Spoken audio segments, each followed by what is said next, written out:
Tonight, before you close your eyes, I want you to do something. Stop whatever you're doing.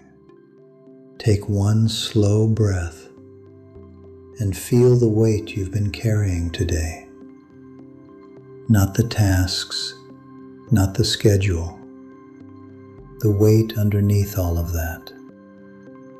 The thing that was already there when you woke up this morning and will still be there the moment the lights go out. You know exactly what I'm talking about.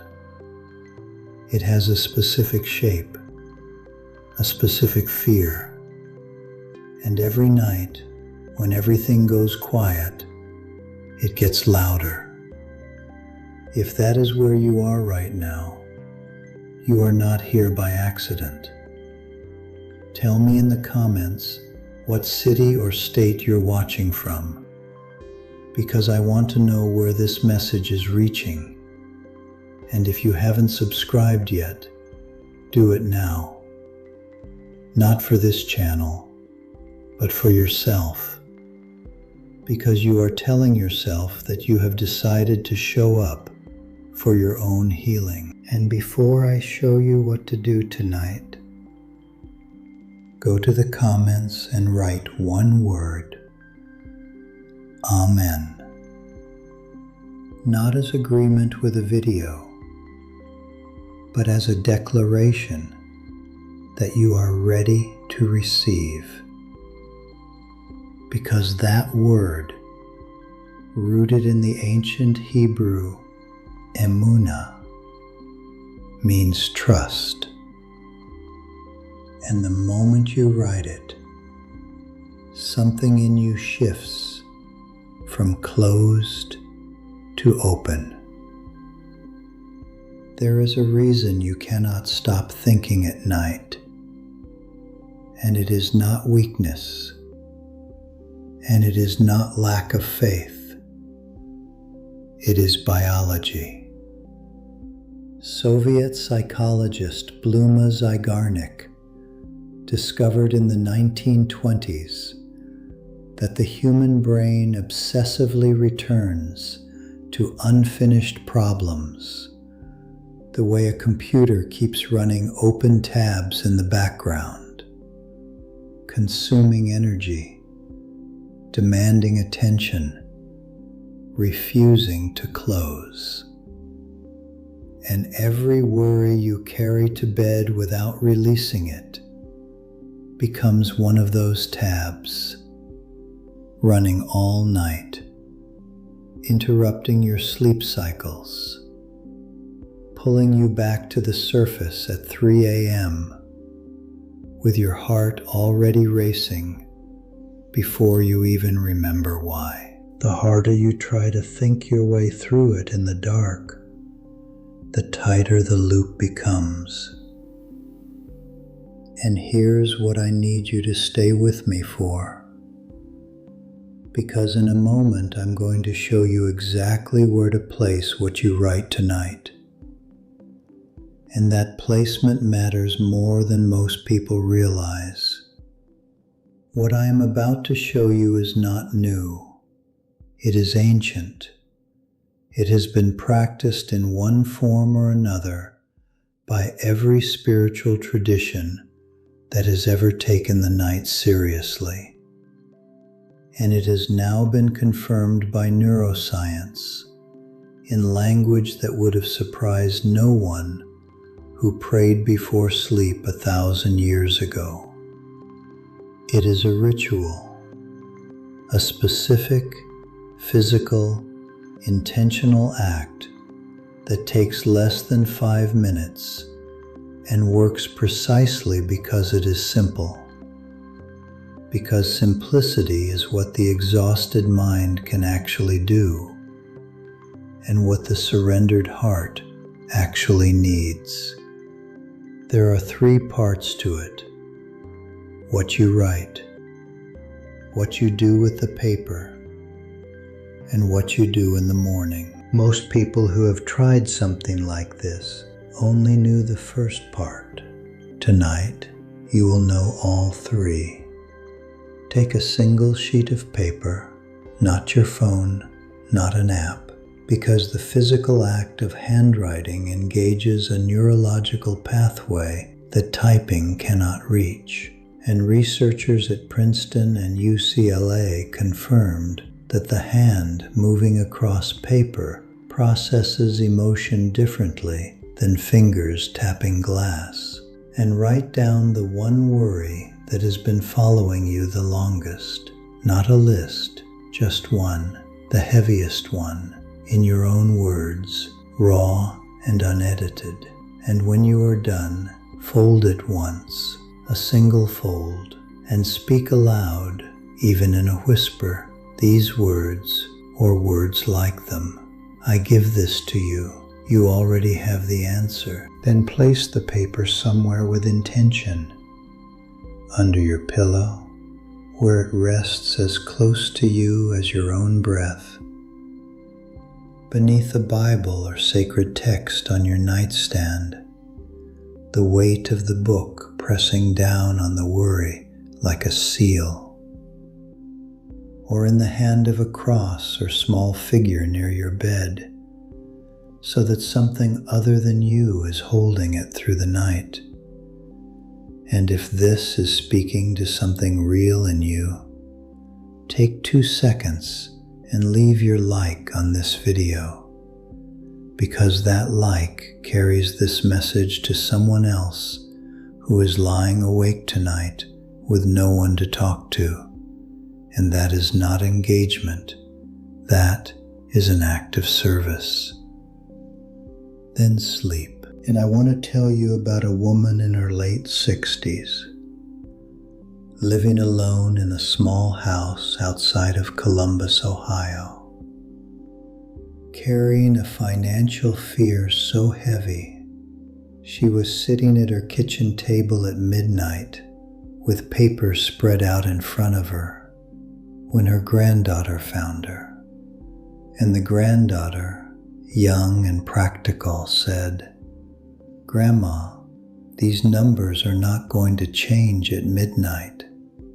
So the grandmother wrote on a piece of paper, "I am afraid I will lose the house," folded it, put it in a drawer, and went to bed.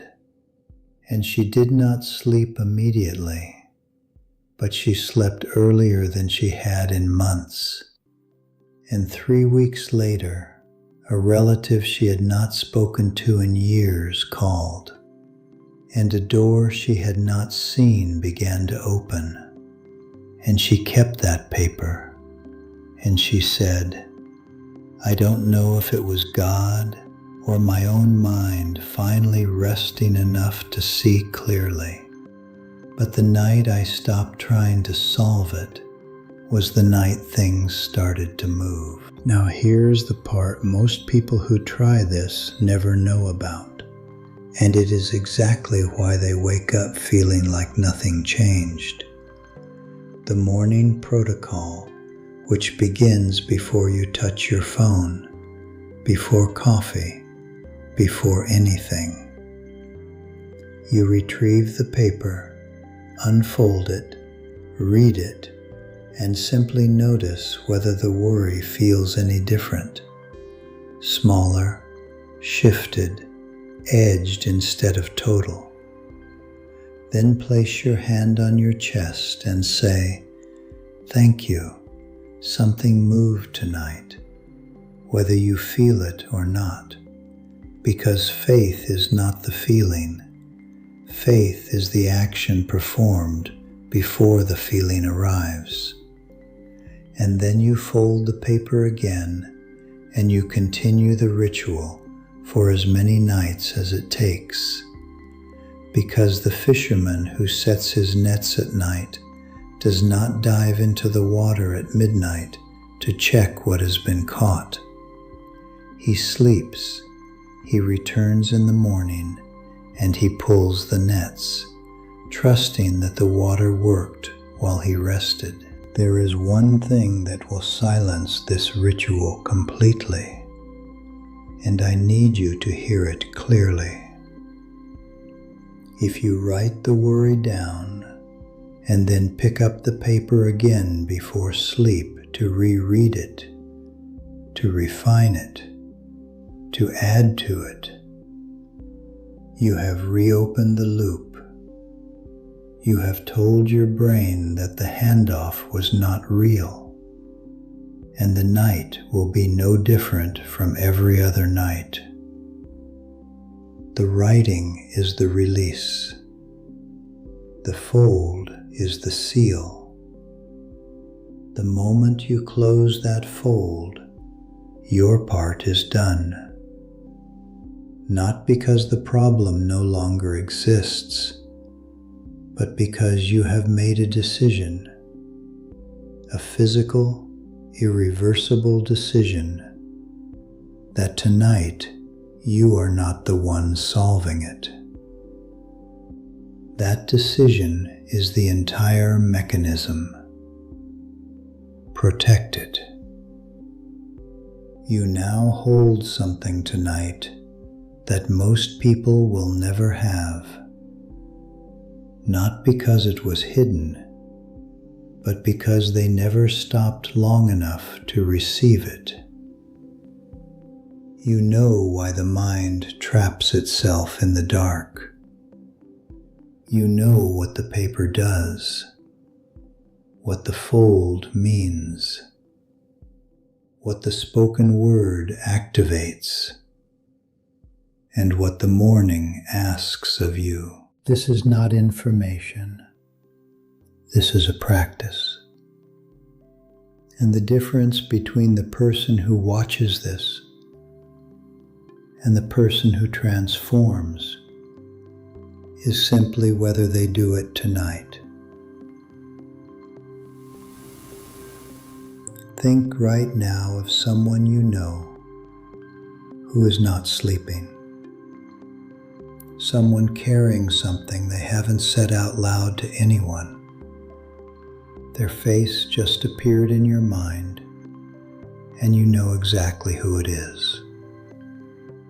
Send them this video, not as a suggestion, as a gift, because you may be the only person tonight who puts something real in their hands.